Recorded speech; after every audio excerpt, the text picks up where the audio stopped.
आजकल ऐसे मौके बहुत कम मिलते हैं जहां उन पत्रकारों की बात की जाती है जिन्होंने सत्ता में जो थे, अगर उन्होंने कभी कोई गलत काम किया तो उनके खिलाफ उन्होंने अपनी लेखनी के जरिए लोगों तक सच को पहुंचाया। आजकल जिस तरह की मीडिया की बात हम कर रहे हैं, जो मेन स्ट्रीम मूलधारा की जो मीडिया है वो किस तरह की काम कर रही है, इसके बारे में सबको पता है। सच है कहीं पे या झूठ है, अगर कहीं पे किसी नेताजी ने कुछ कहा, अगर नेताजी ने कुछ किया तो उसको किस तरह से लोगों के सामने प्रस्तुत करना है, वो हर मीडिया हाउस अपने तरह से बयान करता है। और मुझे लगता है कि जो आम आदमी है वो बेवकूफ़ नहीं है। लोगों को शायद मीडिया में काम करने वाले लोग हों या कुछ नेता हों जिनको लगता होगा कि शायद लोग बेवकूफ़ है, ऐसा तो है नहीं, क्योंकि लोगों को समझ में आता है कि क्या सच है और क्या गलत है, क्या सही है क्या गलत है।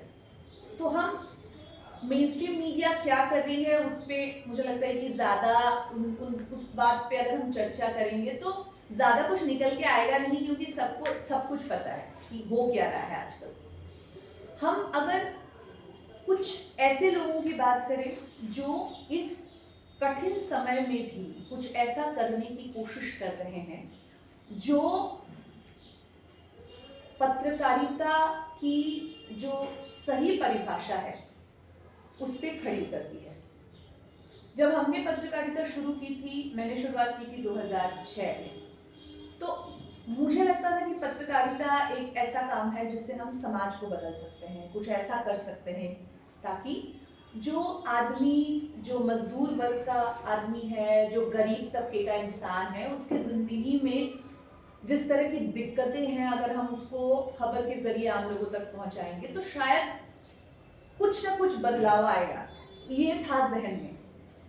तो इसी वजह से हमने सोचा, और सिर्फ मैंने नहीं, मेरे जैसे ऐसे बहुत सारे लोग थे जिन्होंने इस वजह से ही इस प्रोफेशन को चुना। लेकिन 2006 से लेकर 2025 तक में बहुत कुछ बदल गया।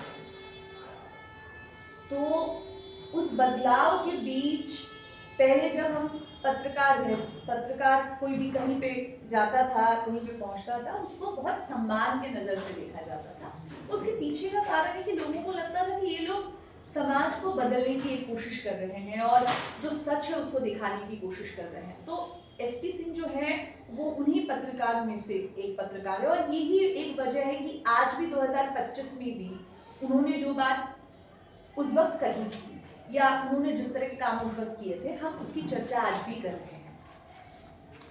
तो मैं आज यहाँ पे अगर मुझे अवसर मिला है तो मैं उनकी बातों को लोगों के सामने, आप लोगों के सामने लाना चाहूंगी जो कुछ करने की कोशिश कर रहे हैं। मैं शुरुआत कर रही हूँ आदित्य से। आदित्य की उम्र है 25 साल। आदित्य का घर है बिहार के बेतिया जिले में। आप लोगों में से बहुत सारे ऐसे लोग होंगे जिनको बेतिया के बारे में पता होगा।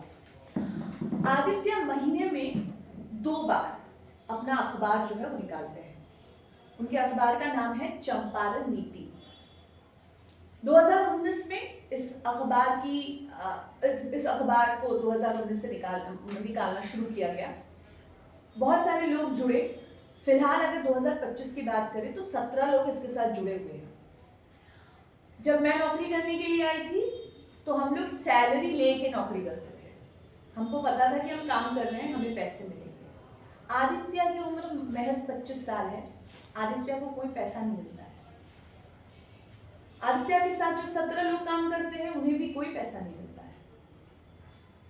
लेकिन गांधी जी की जो नीति है, अहिंसा की नीति, सच की नीति, इसको ध्यान में रख के ये अपने अखबार को आगे लेके जा रहे हैं। पेपर में मुद्दा क्या होता है? मुद्दा होता है आम आदमी का, मजदूर का, किसान का, गरीब का, प्रदूषण का, क्योंकि वहां पे एक नदी है। उस नदी में प्रदूषण की मात्रा बढ़ती जा रही है क्योंकि वहां पे आसपास गन्ने की फैक्ट्री है। वो सारा दूषित पदार्थ जो है वो आके उस नदी में गिरता है, तो वहां पे प्रदूषण की मात्रा बढ़ रही है। वहां पे जो मजदूर हैं उनकी जो रोजी रोटी किस तरह से चल रही है, किस तरह से कारखानों से उनको इलीगल तरीके से निकाल दिया जाता है उनके काम से। इन चीज़ों को ध्यान में रखते हुए ये जो अखबार है लोगों तक इन खबरों को लेके जा रहा है। और आप सोचिए कि आज के समाज में जहाँ पे अगर हम एडवर्टाइजमेंट देखें तो एक एडवर्टाइजमेंट आता था टीवी पे कि मेरा सपना मेरी मारुति, मतलब मेरे सपने की पहुंच बस मारुति तक है। वहाँ पे आदित्य जैसा एक लड़का, वो 17 लोगों को, 17 और भी आदित्य उसके साथ जुड़े हुए हैं, जो समाज को बदलने के लिए बिना किसी जो हम सैलरी जिसे कहते हैं, बिना किसी तनख्वाह के एक अखबार को चला रहे हैं। पहले अखबार 8 पेज का हुआ करता था, अब अखबार 2 पेज का है, क्योंकि उनके पास उस तरह के पैसे की तो कमी होती ही है, क्योंकि गरीब तबके के लोग हैं जो इस अखबार को चलाते हैं। तो हर जो महीने में जो 2 बार इस अखबार को ये लोग पब्लिश करते हैं तो 500 कॉपीज निकालते हैं। जो आम गरीब रिक्शा वाला है उसको जाकर एक कॉपी देते हैं, आम लोगों तक पहुंचाते हैं। कोशिश ये है कि गरीब तबके की बात हर इंसान के पास पहुंचे। तो बिहार जिले में ये बेहतरीन पत्रकारिता की काम ये लोग कर रहे हैं। एक रौनक करके एक शख्स है, बस्तर के इलाके में रौनक काम करते हैं, और जो पत्रकार हैं उनको रौनक के बारे में पता होगा, क्योंकि रौनक सिर्फ बस्तर में काम नहीं करते, बल्कि रौनक के साथ जो बाहर से जो पत्रकार आते हैं वो भी रौनक के पास पहुंचते हैं। अनटोल्ड बस्तर मैं सबसे गुजारिश करूंगी, क्योंकि बस्तर एक ऐसा इलाका है जहां सबको पता है कि किस तरह से वहां पे माओवादियों के वजह से बस्तर का नाम बार बार अखबारों में आया। वहाँ पे जो आदिवासी लोग हैं उनके ऊपर किस तरह का शोषण है, किस तरह से पुलिस वहाँ पे काम करती है, आम आदमी जो वहाँ पे जो गरीब आदिवासी है उसकी दिनचर्या कैसी है, जो बच्चे हैं वो कैसे स्कूल पहुँच रहे हैं। तो बस्तर जैसे इलाके में जहाँ पे कोई भी मेन स्ट्रीम का पत्रकार जो दिल्ली बॉम्बे में रहता है और बड़ी गाड़ियों में घूमता है, उसके लिए बस्तर में जाके काम करना, बहुत सारे लोग डर जाते हैं, जाते नहीं हैं। और अब तो उनके लिए ये खबर भी मतलब ये बहुत ज़्यादा महत्वपूर्ण खबर भी नहीं रही, क्योंकि उनको नहीं लगता है मेन स्ट्रीम को कि इस तरह की खबरें लोगों तक पहुँचनी चाहिए। तो रौनक जैसे इंसान वहाँ पे काम कर रहे हैं। वॉशिंगटन पोस्ट जब न्यूज़ करने के लिए यहाँ पे आया था बस्तर के ऊपर, तो रौनक ने उनको मदद की थी, और रौनक का नाम वॉशिंगटन पोस्ट पे भी आया था इस खबर को जब पब्लिश किया गया था। और भी मैं कुछ और लोगों की बात कहूँगी। रौनक आदित्य के अलावा भी कुछ और लोग हैं। आर्मस्ट्रॉन्ग चैंगबाम, मणिपुर में जब ये कॉन्फ्लिक्ट शुरू हुआ जिसके बारे में सबको पता है, तो उस वक्त आर्मस्ट्रॉन्ग ने बेहतरीन काम किया था। एक और शख्स के बारे में बताऊंगी मैं, आई एम सॉरी मुझे फोन देखना पड़ रहा है क्योंकि मैं नाम भूल जाती हूँ, तो मैंने यहाँ पे नामों को लिख के रखा है। तो आर्मस्ट्रॉन्ग ने बहुत अच्छा काम किया था वहाँ पे। एडम करके एक शख्स है मिजोरम के। एडम पहले काम करते थे इंडियन एक्सप्रेस में, यानी कि मेन स्ट्रीम मीडिया। उसके बाद एडम अब खुद काम करते हैं। इनके बारे में इसलिए मुझे लगा कि आज बताना चाहिए, क्योंकि हम एक बहुत कठिन समय से गुजर रहे हैं। या तो धर्म के नाम पे मारामारी है, नहीं तो जातिवाद के नाम पे हम देखते हैं कि लोग लड़ रहे हैं, लोगों के पास नौकरियां नहीं है, मीडिया के ऊपर से लोगों का जो एक विश्वास होता था वो खत्म होता जा रहा है धीरे धीरे। तो अगर हमको लगता है कि सब कुछ चारों तरफ नकारात्मक ही है, और जो एक नकारात्मक सोच हमारे भी दिल में, हमारे जहन में भी कहीं ना कहीं घर कर जाती है, और हमें लगता है कि शायद कुछ बदलेगा नहीं, तो हमें ये भी पता होना चाहिए कि कुछ ऐसे भी लोग हैं जो मेन स्ट्रीम के बाहर जाकर कुछ ऐसा करने की कोशिश कर रहे हैं, और जिनको लगता है कि दिन बदलेगा, और वो जो काम कर रहे हैं उसके वजह से उन्हें कोई पैसे नहीं मिलते हैं। जो लोग करियर बनाने की बात करते हैं वो मेन स्ट्रीम में जा रहे हैं, जिन्हें लगा कि मेन स्ट्रीम में जाकर जो हम दिन बदलना चाहते थे वो वहाँ पे नहीं कर पा रहे हैं, तो वो आम आदमी के लिए काम करने के लिए आज खुद छोटी छोटी टीम बनाकर काम कर रहे हैं। बहुत ज़्यादा फाइनेंशियल क्राइसिस है इन लोगों के पास, लेकिन फिर भी इनका काम जो है वो बरकरार है। मेरी आज आदित्य से बात हुई फ़ोन पर, तो आदित्य को मैंने पूछा कि आपकी पढ़ाई कहाँ तक हुई, तो आदित्य ने मुझे कहा कि मेरा तो क्लास 10 हुआ, उसके बाद 12 हुआ। जब वो बात कर रहा था वो इंसान मुझसे फ़ोन पे, तो मुझे लगा कोई उम्रदार आदमी है। जब उसने बात करना शुरू किया, जब मैंने उसका पूछा कि कब पढ़ाई की और कब तुम्हारा पोस्ट ग्रेजुएशन हुआ, तो मैंने कहा तुम तो बाबू हो भाई, तुम तो बच्चे हो हम लोगों के पास। लेकिन वो जो बात कर रहा था वो लड़का मुझसे, उसकी बातों में एक एक तो उसकी हिंदी मुझसे बहुत ज़्यादा बेहतरीन है, एक भी शब्द उसके बातों में वो एकदम अच्छी वाली हिंदी में बात करता है, और उसकी सोच, उसकी समझ इतनी अच्छी है। वो मुझे कह रहा था कि जिस जगह पे खड़े हैं हम लोग, तो मैंने उससे पूछा कि तुम मेन स्ट्रीम में काम क्यों नहीं करने के लिए गए, तो उसने कहा कि वहाँ पे वो काम नहीं कर पाऊंगा जो मैं यहाँ पे करता हूँ। मैंने कहा आमदनी तो कुछ होती नहीं है, तुम्हें कैसे चलाते हो? तो मैं कुछ यहाँ से वहाँ से वो छोटे छोटे जो कारोबारी हैं उनको मैं कहता हूँ कि इस बार का पेपर आप निकलवा दीजिए, तो 2500-3000 लगता है पेपर निकलवाने में। पहले हम 8 पेज का निकालते थे, 2 पेज का निकालते हैं, लेकिन निकालते हैं। और जो भी 17 लोग हैं, तो मैंने कहा उनको कैसे करते हो मैनेज, वो तो पैसे मांगते होंगे। तो लेकिन वो भी नहीं मांगते। तो मैंने कहा इनका रिक्रूटमेंट कैसे हुआ, तो मैंने उन्होंने एक लेटर भेजा और हम बाकायदा हम लोगों का जो भी आवेदन पत्र आता है वहाँ से छांटते हैं कि किसको लेंगे और किसको नहीं लेंगे। और हमने वो पेपर में उनसे ये लिखवाया है कि अवैतनिक ये काम है, कि हम आपको कोई वेतन नहीं देंगे। इस पेपर पे उन्होंने साइन किया है।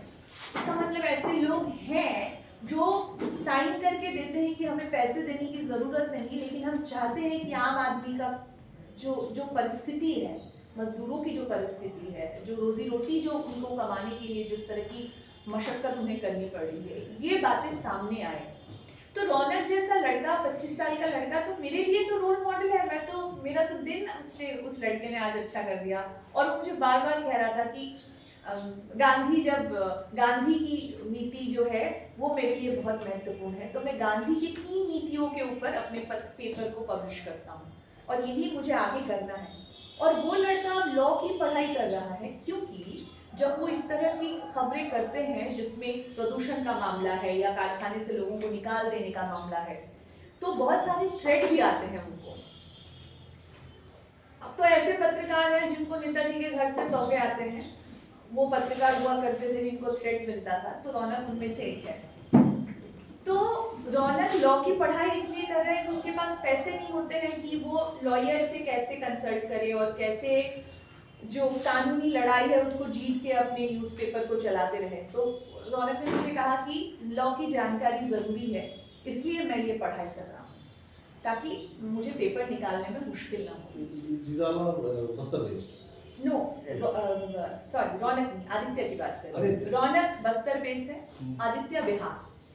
5 बेतिया में घर है उसका, लेकिन पटना में उनके लोग हैं। कुल मिला के 5 जिले में रौनक के लोग हैं। तो सॉरी, आदित्य के लोग, रौनक बस्तर में काम करते हैं। तो आदित्य जैसे इंसान हमें सच में, वो जो एक एडवर्टाइजमेंट बहुत पॉपुलर हुआ, अच्छे दिन आएंगे, तो अच्छे दिन तो हमने देखे नहीं अभी तक, तो शायद रौनक जैसे लोग हमारे लिए अच्छे दिन लेके आए। और देखिए दिलचस्प बात यह है कि हम अभी थोड़ी देर पहले नॉर्थ बंगाल की बात कर रहे थे। नॉर्थ बंगाल में जब बाढ़ आया तो एक डॉक्टर की स्टोरी बहुत ज़्यादा वायरल हुई। वो है डॉक्टर इकबाल, जो वहाँ पे बहुत अच्छा काम कर रहे थे। इकबाल की स्टोरी भी जिसने की, वो भी वहाँ का एक लोकल स्ट्रिंगर था। मेन स्ट्रीम मीडिया की भाषा में इन्हें लोकल स्ट्रिंगर कहा जाता है। इज्जत उतनी मिलती नहीं है, पैसे भी इन्हें बहुत कम मिलते हैं, लेकिन ये लोग अपनी मिट्टी के साथ जुड़े हैं, कोशिश कर रहे हैं कि कुछ ऐसा काम करें ताकि सचमुच के अच्छे दिन आए इस देश में। आपको पता है कि कितने सारे पत्रकारों की जानें गई हैं, छत्तीसगढ़ में गई हैं, झारखंड में गई हैं, जिन्होंने भी कोल माफिया को लेकर कोई न्यूज़ किया या सरकार के खिलाफ कोई भी न्यूज़ किया। तो इसको लेकर, इसके बावजूद अगर युवा पीढ़ी के लोग इस तरह से आकर खबरों पर काम करेंगे, हम वायर को देखते हैं, अभी तो मैं इंडिविजुअल्स के बारे में बता रही थी, अगर वायर देखें, न्यूज़ लॉन्ड्री देखें, तो उन्हें भी तो बहुत मुश्किलों का सामना करना पड़ रहा है। इमरजेंसी के टाइम पे मैंने सुना है कि जो पत्रकार काम करते थे उस वक्त, उनके पास ये था कि वो डटे रहते थे, उनको जब खबरें निकालनी है वो निकालेंगे। लेकिन एक फर्क मुझे नजर आता है कि उस वक्त कोई भी मीडिया हाउस कॉरपोरेट के अंडर नहीं था, वो खुद अपना न्यूज ऑर्गेनाइजेशन चलाते थे। अब सब कुछ कॉरपोरेट के अंदर आ गया है। मतलब आप जितना भी मीडिया आसपास किसी को भी देख लें तो उसका एक ना एक एजेंडा है, क्योंकि कॉरपोरेट को नेता को खुश करना है, सरकार को खुश करना है, तो अपने एजेंडे के साथ आता है। तो मेन स्ट्रीम मीडिया से अगर उसके तरफ से लोगों का झुकाव अब कम होता दिख रहा है, लोग अब बोलते हैं अरे यहाँ पे तो कुछ भी दिखाते हैं। अगर पत्रकार राम मंदिर के उद्बोधन के टाइम पे गले में वो गेरुआ कपड़ा डाल के वहां से पत्रकारिता करे, उनकी हर किसी की अपनी एक सोच है, अपना विश्वास है, अपना धर्म है, अपना पूजा है, सब कुछ है। लेकिन पत्रकार इंसान है। पत्रकार जब पत्रकारिता करने के लिए जाता है तो उसकी जिम्मेदारी बनती है कि वो हर इंसान की बातें करे। लेकिन जब पत्रकार वहां पे जाकर सिर्फ एक पर्टिकुलर धर्म की बात करता है और दूसरे धर्मों के जो भी इंसान है उनको गलत ठहराता है, परेशानी वहां से शुरू होती है। तो अब ये चीज बढ़ती जा रही है और यही यही बहुत ज्यादा दुखद बात है। लेकिन हम वो वाली कहानी जो है सबको पता है, लेकिन उसके बावजूद जो लोग काम कर रहे हैं, अच्छा काम कर रहे हैं, मेरी सबसे यहाँ पे जो भी लोग हैं इनसे गुजारिश होगी कि जिनके बारे में अभी हमने बातें की, अगर उनको थोड़ा आप यूट्यूब में जाके सब्सक्राइब कर दें, उनको ज़रा देखें क्या कह रहे हैं, उनको ज़रा हम जानें। हमारे यहाँ पे भी नागरिक.net बंगाल में प्लेटफॉर्म है, वो भी बहुत अच्छा काम कर रही है। तो है लेकिन नागरिक.net हाँ, तो ये लोग हैं।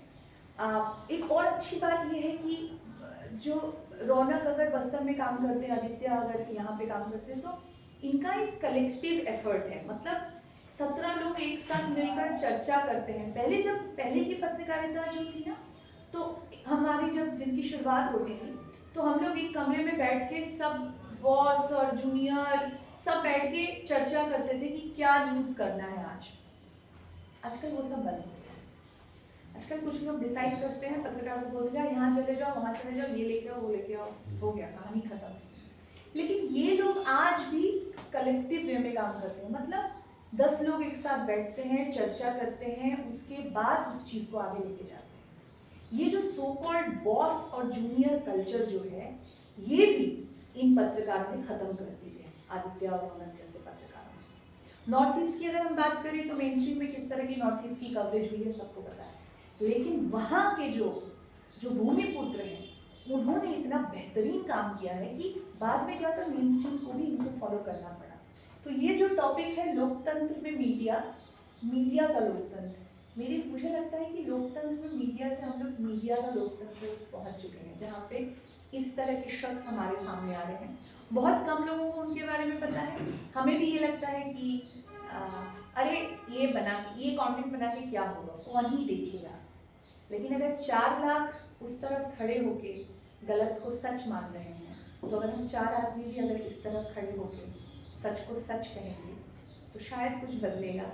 और इतिहास हमें इसलिए याद रखेगा कि हम उस वक्त गलत के साथ नहीं खड़े हुए थे। एक कविता मैं पढ़ना चाहूँगी, मेरी बहुत पसंदीदा एक कविता है। इसके साथ मैं आज जो बातें मुझे रखना था सामने उसको ख़त्म करना चाहूँगी। राजेश जोशी की एक कविता है, जो इस पागलपन में शामिल नहीं होंगे मारे जाएंगे, कटघरे में खड़े कर दिए जाएंगे, जो विरोध में बोलने, जो सच सच बोलेंगे, जो विरोध में बोलेंगे, सच सच बोलेंगे, मारे जाएंगे। बर्दाश्त नहीं किया जाएगा कि किसी की कमीज हो उनकी कमीज से ज्यादा सफेद, कमीज पर जिनके दाग नहीं होंगे मारे जाएंगे। धकेले दिए जाएंगे कला की दुनिया से बाहर, जो चारण नहीं होंगे, जो गुण नहीं गाएंगे, मारे जाएंगे। धर्म की ध्वजा उठाने जो नहीं जाएंगे, जुलूस में गोलियां भून डालेंगे, उन्हें काफिर करार दिए जाएंगे। सबसे बड़ा अपराध है इस समय निहत्थे और निरपराधी होना। अपराधी नहीं होंगे, वो मारे जाएंगे।